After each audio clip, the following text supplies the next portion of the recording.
Another sample problem on compound curves. Ito, parang di na kailangan i-drawing to, no? So, basahin lang natin yung sample problem. Compound curve has the following data, no?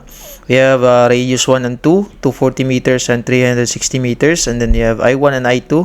Ito yung central angles ng dalawang curves. We have 18 degrees and 42 degrees. And then, pinapanap sa atin is the total length of the compound curve. So, madali lang to, no? Total length is just so we have LT is equivalent to LC1 plus LC2, and then since yun, general na equation natin para makuha yung isang curve kapag meron tayong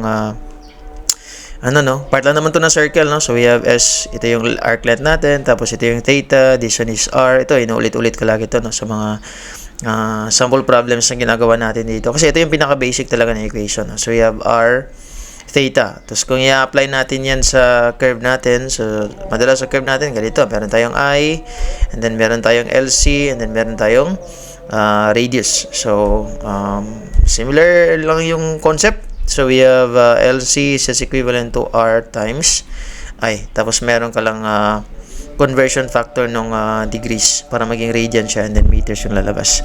So yun, para dito sa sample problem natin, magiging LT is equivalent to LC1, that's just R1 I1 times pi over 180 degrees, plus we have R2 I2 times pi over 180 degrees, and then we have dito sa R1 natin, that's 240 meters times I1, that's 18 degrees, and then you have pi over 180 degrees, plus R2 natin is 360 meters, and then you have I2, that's 42 degrees, times pi over 180.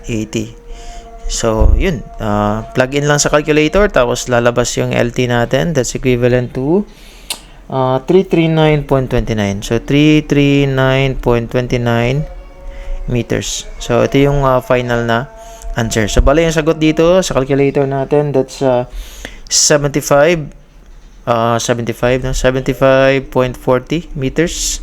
Kung gusto lang yung i-double check. And then for L2, that's 263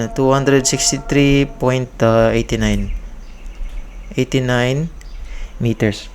Double check ko lang, that's 75.4, and then you have 263.89. So i-add nyo lang dalawa, tapos ito na yung magiging sagot niya, no? So that's 339.29 meters. Okay, so ito na yung final answer niya, no? So madali lang, no? Another bonus problem. Pero tingin ko hindi lalabas sa exam to or sa quiz. Yun lang. Thank you again for watching. See you sa mga next sample problems natin.